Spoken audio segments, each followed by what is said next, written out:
موضوع الدرس فی تذکیر بنعم اللہ تبارک و تعالی سبحانہ وعلی خلقہ، سورۃ النحل، تفسیر ابن کثیر۔ الحمدللہ رب العالمین، والصلاة والسلام علی اشرف الانبیاء وسید المرسلین، سیدنا محمد وعلی آلہ واصحابہ اجمعین۔ اللہم صل علی سیدنا محمد وعلی آل سیدنا محمد کما صلیت علی ابراہیم وعلی آل ابراہیم فی العالمین انک حمید مجید۔ اعوذ باللہ من الشیطان الرجیم، بسم اللہ الرحمن الرحیم۔ کہاں سے؟ وَأَوْحَى رَبُّكَ إِلَى النَّحْلِ أَنِ اتَّخِذِي مِنَ الْجِبَالِ بُيُوتًا وَمِنَ الشَّجَرِ وَمِمَّا يَعْرِشُونَ ثُمَّ كُلِي مِن كُلِّ الثَّمَرَاتِ فَاسْلُكِي سُبُلَ رَبِّكِ ذُلُلًا يَخْرُجُ مِن بُطُونِهَا شَرَابٌ مُخْتَلِفٌ أَلْوَانُهُ فِيهِ شِفَاءٌ لِلنَّاسِ ان فی ذلک لآیات لقوم یتفکرون۔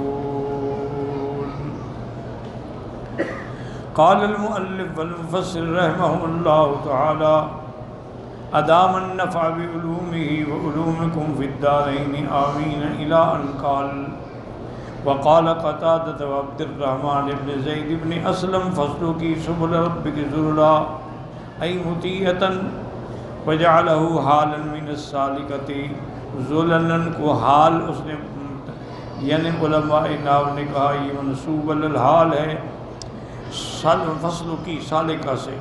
اللہ نے حکم دیا کہ ان راستوں میں چلو جو میں نے تمہارے لیے آسان کر دیے ہیں۔ وَهُوَ كَقَوْلِ اللَّهِ تَعَالَى وَذَلَّلْنَاهَا لَهُمْ فَمِنْهَا رَكُوبُهُمْ وَمِنْهَا يَأْكُلُونَ، جیسے اللہ تعالیٰ نے جانوروں کو انسانوں کے لیے مسخر کر دیا ہے، بعض جانور ان پہ وہ سواری کرتے ہیں اور بعض جانور ان کو ذبح کر کے وہ کھاتے بھی ہیں۔ قال الا ترى انهم ينقلون النحل ببيوته من بلد الى بلد وهو يصحبهم، دیکھا نہیں ہے کہ وہ لوگ جو ہیں وہ شہد کو لے کے ایک شہر سے ایک ملک سے دوسرے ملک میں لے کے جاتے ہیں، لیکن والقول الاول هو الازهر وهو انه حال من الطریق فسلوکیہ مذللۃ لک، اللہ نے تمہارے لیے فضاؤں میں راستے آسان کر دیے ہیں۔ نص علیہ مجاہد وقال ابن جریر کلا القولین صحیح، دونوں قول ٹھیک ہیں، یعنی لوگوں کے لیے بھی آسان ہے، وہ شہد کو لے کے ایک ملک سے دوسرے ملک تک چلے جاتے ہیں، اور اس شہد کی مکھیوں کے لیے اللہ نے راستے آسان کر دیے ہیں، دونوں قول انہوں نے کہا ٹھیک ہیں۔ وقد قال ابو يعلى الموصلي حدثنا شيبان ابن فروخ حدثنا مكين ابن عبد العزيز النبي عن انس رضي الله تعالى عنه قال قال رسول الله صلی اللہ علیہ وسلم عمر الذباب 40 یوما، آپ نے فرمایا یہ مکی وغیرہ جو ہے اس کی زندگی 40 دن ہوتی ہے۔ والذباب كله في النار، تمام مکھیاں جو ہیں ان کا ٹھکانہ جہنم ہے مگر شہد وہ جہنم میں نہیں ڈالی جائے گی۔ وقوله تبارک و تعالی یخرج من بطونها شراب مختلف الوانه فیہ شفاء للناس ما بین ابیض واصفر واحمر وغیر ذلک، اللہ نے شہد کے مختلف رنگ رکھے ہیں، کوئی سفید ہے، پیلی ہے، سرخ ہے، اور بھی الوان ہے۔ علی اختلاف مرائیہا ومآکلہا، چونکہ جس قسم کی چیزیں وہ کھاتی ہے اسی رنگ کی پھر شہد بنتی ہے۔ فیہ شفاء للناس، اے فی الاصل شفاء للناس، شہد میں لوگوں کے لیے اللہ نے شفا رکھی ہے۔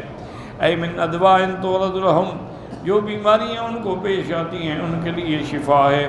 قال بعض من تکلم عن الطب النبوی لو قال فیہ الشفاء للناس لکان دواء لکل داء، اگر اللہ فرماتے کہ فیہ الشفاء تو پھر تو ہر بیماری کا علاج ہوتا، لیکن فرمایا شفاء للناس، تو یہ ان لوگوں کے لیے مفید ہے کہ جو یعنی ایسی بیماریوں میں مبتلا ہوتے ہیں جو ٹھنڈ کی وجہ سے ہوں یا بلغمی مزاج رکھتے ہوں، مزاج بارد ہو جن کا، فَإِنَّهُ حَارٌ، کیونکہ یہ گرم ہے، اور ٹھنڈی بیماریوں کا علاج جو ہے وَالشَّيْءُ يُدَاوِي بِضِدِّهِ، اس کی ضد سے کیا جاتا ہے، یعنی ٹھنڈی کا علاج گرم سے، گرم کا ٹھنڈے سے۔ وقال مجاہد وابن جریر فی قولی فی شفاء للناس، یعنی القرآن، انہوں نے فرمایا کہ یہ ضمیر قرآن شریف کی طرف ہے کہ اس میں قرآن میں اللہ نے شفا رکھی ہے۔ وَهَذَا قَوْلٌ صَحِيحٌ فِي نَفْسِهِ، مفسر فرماتے ہیں قول تو ٹھیک ہے لیکن یہاں وہ مناسب نہیں، کیوں ذکر ہی نہیں قرآن پاک کا۔ وَلَكِنْ لَيْسَ هُوَ الظَّاهِرُ هَاهُنَا مِنْ سِيَاقِ الْآيَةِ وَإِنَّمَا الْآيَةُ مَا ذُكِرَ فِيهَا الْأَصْلُ وَلَمْ يُطَابِقْ مُجَاهِدٌ إِلَىٰ قَوْلِهِ هَاهُنَا وَإِنَّمَا الَّذِي قَالَهُ ذَكَرُوهُ فِي قَوْلِهِ تَعَالَىٰ نُنَزِّلُ مِنَ الْقُرْآنِ مَا هُوَ شِفَاءٌ وَرَحْمَةٌ لِّلْمُؤْمِنِينَ، وہاں قرآن کا ذکر ہے، جیسے اللہ نے فرمایا یا ایھا الناس قد جاءتکم موعظۃ من ربکم وشفاء لما فی الصدور وہدی ورحمۃ للمؤمنین۔ اللہ تبارک و تعالی نے قرآن بھیجا، فرمایا تمہارے لیے موعظت ہے، شفا ہے تمہارے دلوں کے لیے، یہ دلوں کے روگ اور بیماریاں جو ہیں قرآن ان کے لیے بھی شفا ہے، یعنی جو شرک ہیں بدعات ہیں یہ دلوں میں گھر کر جاتے ہیں، اور مومنین کے لیے رحمت ہے۔ والدلیل علی ان المراد بقولہ فی شفاء للناس هو الاصل، اس سے مراد وہی شہد ہے۔ الحدیث الذي رواه البخاری ومسلم في صحيحيهما من روایت قتادہ ان بالمتوکل علی بن داود الناجی النبی سعید الخدری رضی اللہ تعالی عنہ، حضرت ابی سعید الخدری سے روایت ہے ان رجلا جاء الى رسول اللہ صلی اللہ علیہ وسلم، ایک آدمی حضور کی خدمت میں آیا، وقال ان اخی استطلق بطنہ، کہ میرا بھائی بیمار ہے، اس کا پیٹ چل رہا ہے۔ آپ نے فرمایا اسقہ اصلا، اس کو شہد پلاؤ۔ فذهب وسقاه ثم جاء وقال یا رسول اللہ صلی اللہ علیہ وسلم سقیتہ اصلا، میں نے پلایا ہے اس کو شہد، وما زاد الا استطلاق، تو اور بڑھ گیا بیماری۔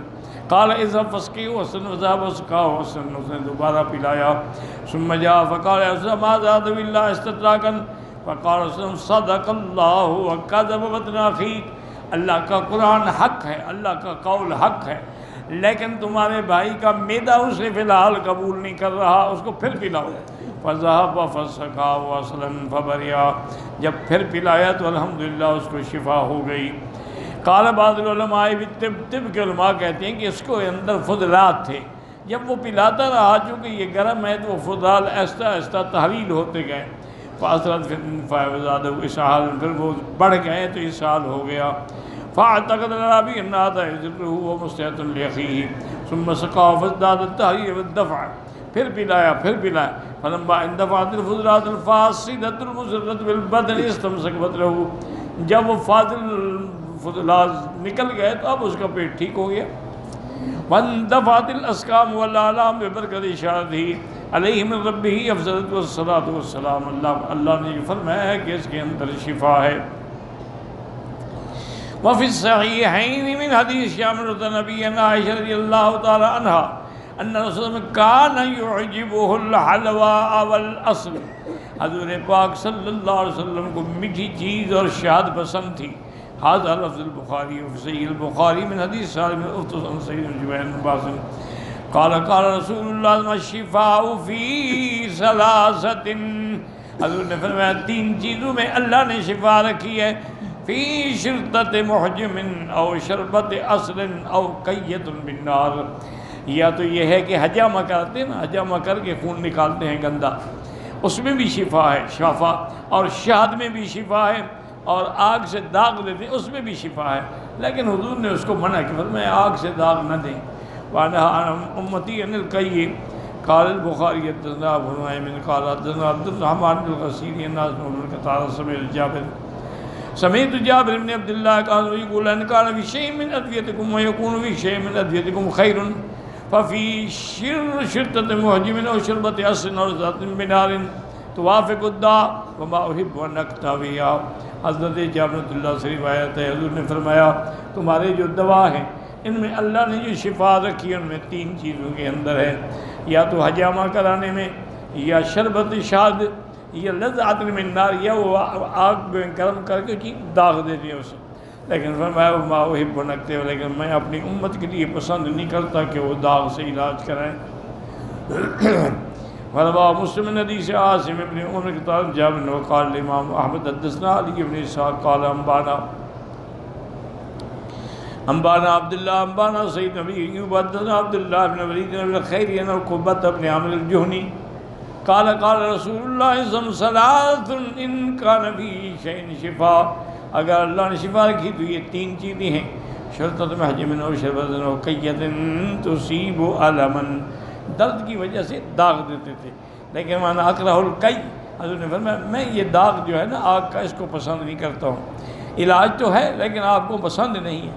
ورواه الطبراني عن حارث بن المسيح عن ابي عبد الرحمن المقري ان عبد الله بن الوليد ورثه ان كان في شيء شفاء فشرطة محجم، وذكر هذا اسناد صحيح يخرجوه.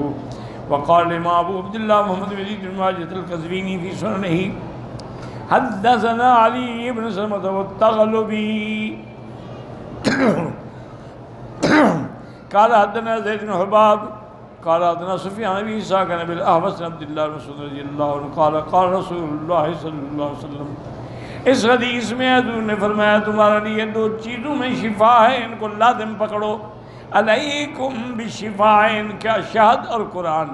وهذا اسناد جيد تفرد باخراجه ابن ماجه مرفوعا، وقد رواه ابن جرير عن سفيان بن وكيع عن نبيه عن سفيان الثوري به موقوفا وله شبه. وروينا عن امير المؤمنين علي بن ابي طالب رضي الله عنه قال اذا اراد احدكم الشفاء، حضرت علی فرماتے تھے رضی اللہ تعالیٰ اگر تم چاہتے ہو کہ شفا ہو فلیکتب آیت من کتاب اللہ فی صحیفۃ، اللہ کے قرآن کی آیت لکھو. ولیغسلها بماء السماء، پھر اس کو آسمان کے پانی سے دھو ڈالو. ولیأخذ من امرأته درہما من طیب نفس منها، اور اپنی بیوی سے اس کی رضامندی سے اس سے ایک درہم لے لو ادھار. فَلْيَشْتَرْ بِهِ، اسی سے پھر جا کے شہد خریدو. فَلْيَشْرِبْهُ كَذَلِكَ فَإِنَّهُ شِفَاءٌ، نے فرمایا ہر بیماری کے لیے یہ شفا ہے کہ ایک تو قرآن کی آیت لکھے اور پھر اس کو بارش کے پانی سے دھو ڈالے. اور پھر یہ بیوی سے، چونکہ بیوی سے جو لے گا صاف بات ہے کہ حلال ہوگا، اس نے کوئی ڈاکہ تو نہیں مارنا، اس نے تو اپنے حلال چیز سے ایک دن ہم لیں گے، اس سے پھر شہد خریدے اور اسی کو پھر بنا کے وہ استعمال کرے تو اللہ تعالیٰ نے اس کے لیے شفا رکھی ہے. وقال اللہ تعالیٰ من القرآن ما هو شفاء هي شفاء ورحمۃ للمؤمنین قال وانزل، کیونکہ اللہ نے قرآن میں فرمایا ہے کہ قرآن بھی شفا ہے. وانزلنا من السماء ماء مبارک، آسمان سے جو پانی اترتا ہے وہ بھی برکت والا ہے. فإن تمن لكم من شيء من نفس فكلوه هنيئا مريئا، اور شہد کے بارے میں بھی فرمایا فی شفاء للناس. تو حضرت علی نے ان تین آیات قرآنی سے استدلال پکڑا کہ اللہ نے قرآن کو بھی شفا کہا تو قرآن کی آیت لکھے، اللہ نے آسمان کے پانی کو بھی مبارک فرمایا ہے تو اس کو بھی استعمال کرے. اور جو عورت تمہیں خوشی سے دے وہ پیسے لے کر وہ تم استعمال کر سکتے ہو، اس سے شہد خریدے. اور شہد کو بھی اللہ نے فرمایا کہ شفا ہے. تو جب یہ ساری شفا جمع ہو جائے گی تو لازماً اس کو اللہ تبارک و تعالیٰ شفا عطا فرمائے. اور یہ شہد جو ہے نا جی یہ عجیب چیز ہے. اب دیکھیں نا مثلاً سردیاں ہیں تو گرم پانی میں پئیں چائے کی طرح، اور اگر گرمیاں ہیں تو اس کی شربت بنا لیں. اس سے اچھی شربت دنیا میں کوئی نہیں ہے. یعنی سردی میں بھی مفید ہے اور گرمی میں بھی مفید ہے. اور اسی طرح آج موجودہ میڈیکل سائنس میں اللہ نہ کرے اگر کسی کو زخم ہو جاتا ہے نا جی اور وہ نعوذ باللہ بگڑ جاتا ہے، وہ زخم کسی دوا سے ٹھیک نہیں ہوتا، پھر وہ شہد کی پٹی رکھتے ہیں، کہتے ہیں بھی خالد شہد لے آؤ، اس شہد سے اس کے زخم کو بھرا جاتا ہے، اسی کی پٹی رکھتے ہیں، تب جا کے وہ زخم ٹھیک ہوتا ہے. آج میڈیکل سائنس بھی اس بات کا اقرار کرتے ہیں. اقرار کیا، ان کے ہسپتال میں اسی بات کا علاج ہوتا ہے. اور اسی طرح میڈیکل سائنس نے یہ بھی اقرار کیا ہے کہ اس کی جو ملکہ ہے نا شہد کی مکھیوں کی، اس کا نام ہے یاسو. اس کی جو شہاد خود نکال دی ہے نا، اس کے اندر جو طاقت ہے وہ کسی چیز میں نہیں۔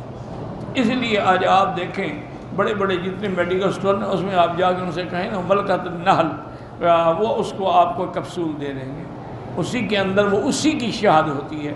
وہ سب سے زیادہ یعنی انسان کے لیے مقوی ہیں، وٹامن بھی اس میں ہے، منرل بھی اس میں ہے، ہر قسم کی طاقت اللہ نے اس میں رکھی ہے۔ تو اب تو فرانس بنا رہا ہے، پیرس بنا رہا ہے، جرمنی بنا رہا ہے، پوری دنیا اس کو بنا رہی ہے، اور باقاعدہ لکھا ہوتا ہے کہ یہ ملکۃ النحل کا وہ شہاد جو ہے اس کا ہے، اس میں وہ کوئی۔ اچھا، اسی طرح اللہ کی حکمت دیکھیں کہ اگر شہاد بیری کا ہو اس کے اپنے فائدے ہیں، اور اگر شہاد پھلوں کا ہو اس کا اپنا فائدہ ہے، اگر شہاد پھولوں کا ہو اس کا اپنا فائدہ ہے۔ یہ اللہ کا ایک نظام ہے، عظیم نعمت ہے۔ وقال ابن ماجہ ایضا حدثنا محمد بن خداش، حتیٰ کہ بعض حکیموں نے لکھا ہے کہ جن کی آنکھوں میں کچھ میل ہوتا ہے، کچرا ہوتا ہے، اگر بالکل خالص شہد، شرط یہ ہے خالص ہو، دوسرا نہ ہو کہ اندھا ہو جائے، خالص شہد سے اگر وہ ایک سلائی لے کے آنکھ میں پھیر دے، پوری آنکھیں صاف ہو جاتی ہیں اور روشن ہو جاتی ہیں۔ یہ اتنی بڑی نعمت ہے، لیکن اس کے لیے ضرورت ہے کہ اپنے سامنے اس کو اتارو، کسی پر اعتبار نہ کرو۔ آج کل تو سارا کاروبار ہے نا دنیا میں، آج تو خالص چیز کی ملتی نہیں ہو۔ اور یہ خود ایک ڈاکٹر صاحب نے بتایا، اس نے کہا ایک آدمی میرے پاس آیا، اس کو ٹائیفائڈ تھا، میں نے اس کے لیے اینٹی بائیوٹک کیپسول لکھے اور وہ دینے شروع کیے، 1 دن 2 دن 3 دن اس کو کوئی فرق بھی نہیں ہوا۔ میں نے کہا عجیب بات ہے، حالانکہ اینٹی بائیوٹک جو ہے نا یہ 3 دن کے بعد اپنے بلڈ میں سرکل بنا لیتا ہے، اور پورا اثر اس کا جو ہے وہ 5 دن کے بعد ظاہر ہوتا ہے۔ اب بعض ڈاکٹر تو کہتے ہیں نہیں 7 دن استعمال کریں تاکہ اندر کوئی بیکٹیریا یا جراثیم باقی نہ رہے۔ انہوں نے کہا میں نے دیکھا 3 دن گزر گیا، اس کو 5% بھی فائدہ نہیں۔ میں نے اس سے کہا بھی تم دوائی کھا بھی رہے ہو کہ نہیں؟ انہوں نے کہا حضرت یہ دیکھیں میرے پاس، میں نے ایک کیپسول کو کھولا تو اس میں چنے کا آٹا بھرا ہوا تھا۔ خود اندازہ کریں کہ کمپنیوں والے کتنے ظالم ہیں، اپنے پیسے کمانے کے لیے یعنی انسان کی جان سے کھیلتے ہیں، انسان کی زندگی سے کھیلتے ہیں۔ اندر آٹا بھرا ہوا ہے چنے کا، وہ کیا فائدہ دے گا؟ اس نے کہا پھر میں نے وہ کیپسول بدلے، ملٹی نیشنل کمپنی کے خود منگوائے، وہ دیے، 2 دن میں ٹھیک ہو گیا۔ وقال ابن ماجہ حدثنا محمد بن خداش قال حدثنا سعید زکریا القرشی قال حدثنا زبیر بن سعید الحاشمی عبد الحمید بن سالم نبی ہریرہ رضی اللہ تعالی قال من لعق الاصل 3 غدوات في كل شهر لم يصب عظیم من البلاء۔ سنن ابن ماجہ نے اس روایت میں فرمایا کہ حضور پاک فرماتے ہیں کہ جو 3 دن صبح میں شہد چاٹ لیا کرے اس کو کوئی بڑی بیماری نہیں ہوگی۔ لیکن حدیث جو ہے وہ اعلیٰ درجے کے نہیں ہے، اس میں ایک راوی ہے زبیر بن سعید، وہ متروک ہے۔ وقال ماجہ ایضا حدثنا ابراہیم محمد بن یوسف ابن سعید الفریابی حدثنا ابو بکر سکسکی حدثنا ابراہیم نبی ابا ابی ابن ام حرام القان کا صلی اللہ علیہ وسلم۔ یہ وہ آدمی جس نے دونوں قبلوں کی طرف نماز پڑھی ہے، یعنی بیت المقدس کی طرف بھی، پھر جب اللہ نے حکم دیا تو کعبۃ اللہ کی طرف بھی۔ یقول سمیعت رسول اللہ یقول علیکم بالسنا والسنوت فإن فیہما شفاء من کل داء الا السام۔ قیل یا رسول اللہ وما السام؟ قال الموت۔ قال امر کان بھی السنوت الشبت وقال بلغ الاصل فی زگاگ السمن وهو قول شاعر۔ حضور نے فرمایا کہ ان 2 چیزوں کو لازم پکڑو، سنا سنوت، اس میں اللہ نے شفا رکھی ہے لیکن موت سے شفا نہیں ہوگی۔ ان سے پوچھا گیا کہ سام کا کہ؟ انہوں نے کہا موت۔ سنوت کس کو کہتے ہیں؟ انہوں نے کہا شبت ہے۔ اور بعض نے کہا کہ یعنی سنا جو ہے نا پیٹ چلنے کے لیے لیتے ہیں اس کو، اور بعض فرماتے ہیں کہ اس سے مراد بھی یہی شہد ہے۔ ومسمن بالسنوت لا لبس فیہم وہم یمنعون الجار ان یقرضا کذا روان باجا وقول لا لبس فیہم الا خلطا وقول یمنعون الجار ان یقرضا ای یجتہد ویضرم ان فی ذلک الآیات لقوم یتفکرون ان فی الہام اللہ لہذه الدواب الضعیفۃ الخلقۃ للسلوک فی هذه المہامۃ والاجتناء من سائر الثمار اللہ کی نشانی دیکھیں کہ اللہ تبارک و تعالیٰ نے اس مکھی کے اندر الہام کیا اور یہ جا کے اتنے بڑے بڑے کام کر رہی ہے، ہر پھل سے کشید کر کے اس کو جمع کر کے پھر موم بناتی ہے، شہد بناتی ہے، وہ من اطیب الاشیاء، سب سے بہتر چیز ہے۔ لآیۃ لقوم یتفکرون فی عظمت خالقہا مقدرہا مسخرہا میسرہا، اس کے اندر نشانیاں ہیں، اللہ خالق پر غور کریں کہ وہ خالق ہے، اللہ تعالیٰ سب کو مسخر کرنے والے، آسان کرنے والے ہیں۔ فیستدلون بذلک علی انہ الفاعل والقادر والحکیم والعلیم والکریم الرحیم، کیونکہ وہ فاعل مختار ہے، اسی کی ذات جو ہے وہ قادر بھی ہے، حکمت والی بھی ہے، علم والی بھی ہے، کریم بھی ہے اور رحیم بھی ہے۔ واللہ اعلم۔